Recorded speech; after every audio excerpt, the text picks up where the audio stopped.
अस्सलामुअलैकुम। कैसे हैं आप सब लोग? इंशाअल्लाह अल्लाह के फजलो करम से आप सब लोग खैरियत से होंगे।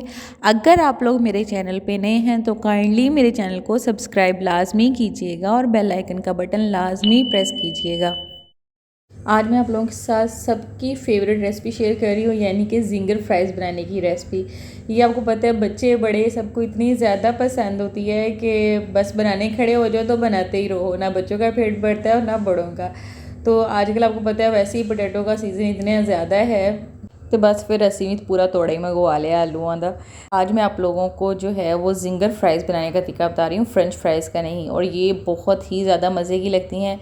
फ्रेंच फ्राइज़ का तो ये होता है ना कि आप बर्गर के साथ या इस तरह कोई फास्ट फूड्स होती हैं, पिज़्ज़ा वगैरह, उससे ज़्यादा अच्छी लगती हैं। लेकिन जिंगर फ्राइज़ है ना, बस बनाई जाओ और केचप मायो के साथ खाते जाओ। अभी मैंने तकरीबन 2-2.5 किलो जो हैं वो पोटैटो लिए हैं। आपने जितने लेने हों, जितनी आपको क्वांटिटी रिक्वायर्ड हो, आप इस तरह से इसको पील ऑफ करें। मैं ना यार आप लोगों के साथ जब भी कोई रेसिपी शेयर करती हूँ ना, तो मेरी कोशिश ये होती है कि मैं सिंपल से सिंपल इंग्रेडिएंट यूज़ करूँ और सिंपल से सिंपल टूल यूज़ करूँ। क्योंकि मैंने बहुत सारे लोगों के मुँह से ये कहते सुना है कि अभी तो ये रेसिपी हम नहीं बना सकते, घर में ये चीज़ नहीं है, उसने तो इस तरह से बनाया था, उसने जल्दी बना लिया था। तो इसलिए ना हम कोई रेसिपी कॉम्प्लिकेटेड या कुछ इस तरह की चीज़ देख के ना हम फ़ौरन ये सोचते हैं ये तो बनेगी नहीं। तो कोई मसला नहीं है, घर में फ्राइज़ काटने के लिए मशीन नहीं है तो कोई इशू नहीं है, आराम से ये देखें। इस तरह से पहले आपने 4 टुकड़ों में जो है लंबाई के रुख आलू को काट लें। इस तरह से क्या होगा कि फ्राइज़ सारी जो है ना वो इक्वल साइज़ में कटेंगी और इक्वल शेप में आएंगी। तो अब आपने इस तरह से जितने भी आलू हैं उनको इस तरह से आपने लंबाई के रुख जो है और इतनी मोटाई में आपने उनको काट लेना है। ये देखें जी, ऑल डन। हमने सारे के सारे आलू जो हैं ये फ्राइज़ की शेप में काट लिए हैं। ये देखिए माशाल्लाह इक्वल साइज़ में सारे के सारे पोटैटोज़ कटे हैं हमारे। बड़ी अच्छी फ्राइज़ तैयार होगी आपकी। एक कि जब आपने जिंगर फ्राइज़ बनानी है तो आलू को छीलने से पहले अच्छे तरीके से वॉश कर ले, ताकि आपको बाद में वॉश ना करना पड़े, इसमें वाटरी पोर्शन कम हो। उससे क्या होगा कि आप उसके ऊपर जो भी कोटिंग अप्लाई करेंगे वो लॉन्ग टर्म तक इसके ऊपर स्टे करेगी। तो अभी हमने क्या किया है, तकरीबन हाफ़ कप जो है वो बेसन का लिया है और 1 कप जो है वो मैदे का लिया है, यानी कि ऑल पर्पज़ फ्लोर लिया है। मतलब आपने मैदे की क्वांटिटी जो है वो बेसन की क्वांटिटी से डबल रखनी है, ठीक है। और अभी हम इसके अंदर जो है वो 1 चम्मच भर के जो है वो अजवाइन का डालेंगे। ये देखें जी, अजवाइन का डालेंगे और हस्बे ज़रूरत जो है वो आपने नमक इसके अंदर ऐड कर देना है। 1 चम्मच भर के जो है वो मैं नमक का इसके अंदर ऐड कर रही हूँ।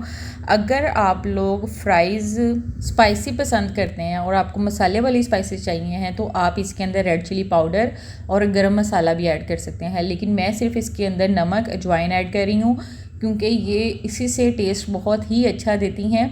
जैसे कि हम मार्केट्स जाते हैं तो कहते हैं जी फ़लाँ जगह की फ़्राइज़ बड़ी अच्छी थी, वहाँ से हमने फ़्राइज़ खाई थी, वहाँ की बड़ी अच्छी थी। तो ये जी बिल्कुल उस तरह की फ़्राइज़ आपकी रेडी होंगी जिस तरह की हम स्ट्रीट स्टाइल, मतलब फूड स्ट्रीट स्टाइल हम फ़्राइज़ खाते हैं ना, वैसी रेडी होंगी।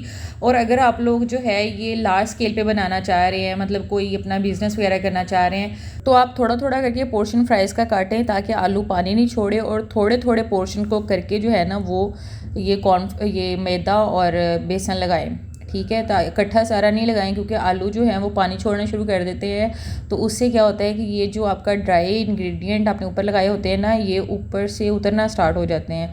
मतलब उसकी कोटिंग जो है ना वो बैठती नहीं है, वो उतरना स्टार्ट हो जाती है। इसलिए अगर आप ज़्यादा घर में कोई पार्टी वगैरह है या गेस्ट इकट्ठे हो जाते हैं, बच्चे मोस्टली देखें जैसे हम घरों में गेट टुगेदर कर लेते हैं तो सबके बच्चे होते हैं, तो अगर आप बनाने के लिए खड़े हो गए हैं तो आपने थोड़े थोड़े पोर्शन को ये आपने लगाना है, बेसन और मैदा इकट्ठे सारे को नहीं लगा लेना। उससे क्या होता है कि थोड़ी देर बाद, तकरीबन 10-15 मिनट के बाद, ये ऊपर से जो है ना ये उतरना स्टार्ट हो जाती है कोटिंग।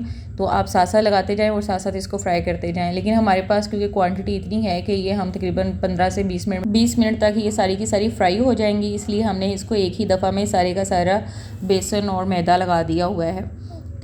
ना मैदा और बेसन लगाने के बाद हाथ ज़्यादा नहीं चलाना, क्योंकि आलू जो है वो पानी छोड़ना स्टार्ट कर देते हैं। ये भी हमने सारे का सारा इसके ऊपर जो है वो अप्लाई कर दिया है, और इस तरह से आप इसको निकालें और फ्राई करना स्टार्ट कर दें। फ्राइंग पैन में डालें तो उसके बाद इस तरह से सबको एक दफ़ा हिलाने के बाद इसको दम लगा दें। आपने इसको तकरीबन फर्स्ट 2 मिनट्स जो है ना वो आपने इसको दम लगाना है, सिर्फ 2 मिनट से ज़्यादा आपने इसको दम नहीं लगाना। उससे क्या होता है कि ये जो फ्राइज़ जो है वो बिल्कुल अंदर तक पक जाती हैं। अभी आप ये देखिएगा, हार्डली 5 मिनट हम इसको फ्राई करेंगे और बहुत ही फ़र्स्ट क्लास किस्म की हमारी फ़्राइज़ रेडी हो जाएंगी। ये देखिए 2 मिनट हो गए हैं जी हमें इसको दम लगाए हुए। और ठीक 2 मिनट के बाद आपने इसको थोड़ा सा टोरा फेरा दिलवा लेना है ताकि एक साइड से ज़्यादा ये ब्राउन ना हो जाए। ठीक है, अभी इसको थोड़ा सा ये देखिए जी इस तरह से आपने हिलाना है और थोड़े से टोरे फेरे के बाद इसको फिर 2 मिनट के लिए दम लगा दें। ठीक है, का मैं आपको इसलिए कह रही हूँ क्योंकि ये थोड़ा सा साइज़ हमने बड़ा रखा होता है तो आलू जो है वो अंदर से कच्चा नहीं रहेगा इसकी वजह से। और आपने फ्राइज़ जो है वो लाइट ब्राउन करने के बाद आपने निकाल लेनी है। ये देखिए इसकी कोटिंग इतनी अच्छी है कि इसको हिलाने के बाद भी इसकी जो कोटिंग है ना वो ऊपर से बिल्कुल नहीं उतर रही है। ठीक है, और अजवाइन से जो इसका फ्लेवर आता है यार, बहुत कमाल फ्लेवर आता है। और ये देखें जी चिप्स हमारी होगी है लाइट ब्राउन। इस तरह की लाइट ब्राउन करने के बाद आप लोगों ने चिप्स को निकाल लेना। और ये देखें जी अजवाइन और कोटिंग बिल्कुल फ्रेश इसके ऊपर स्टिक हुई है। और मैं आप लोगों को जैसे कि हमेशा कहती हूँ कि मेरी 110% कोशिश होती है कि मैं रेसिपी से जुड़े हुए तमाम सीक्रेट्स आप लोगों के साथ शेयर करूँ और मेरी जो वीडियो है ना वो आपके लिए वाकई में ही वर्थफुल हो, कि आपको देखने के बाद ये रियलाइज़ ना हो कि इस बंदी की वीडियो देखी थी और हमें इससे कुछ सीखने को नहीं मिला। और मेरी कोशिश होती है कि मैं आपको कुकिंग के सारे उस रेसिपी से जुड़े हुए जितने भी पॉइंट्स हैं वो सारे के सारे क्लियर करूं। और ये देखें जी माशाल्लाह माशाल्लाह चिप्स हमारी बहुत ही अच्छी रेडी हुई है। और जिस तरह से मैं आप लोगों के साथ बड़े खलूस से जो है रेसिपी शेयर करती हूँ, कोई भी सीक्रेट्स हाइड किए बगैर, तो इसी तरह से आप खलूस से जो है वो मेरे चैनल को सपोर्ट करें। आप लोगों की सपोर्ट जो है वो मेरे लिए बहुत ही ज़्यादा वर्थफुल है। और ये देखें आप चिप्स देखें हमारी कितनी अच्छी रेडी हुई है माशाल्लाह से, ये देखें।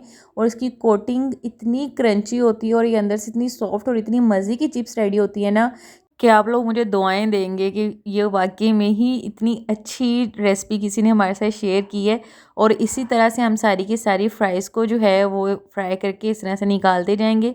ये देखें एंड तक हमारी फ्राइज़ की कोटिंग जो है वो बड़ी अच्छी रही है। आप इसके ऊपर मसाला डाल के इसको केचप और मेयो के साथ सर्व करें, बहुत ही मज़े की लगेगी। और आप लोगों के प्यार का, आप लोगों की सपोर्ट का बहुत बहुत शुक्रिया। दोबारा मिलूंगी मैं आप लोगों के साथ एक नई रेसिपीज़ के साथ, नई टिप्स एंड ट्रिक्स के साथ। अल्लाह हाफिज़।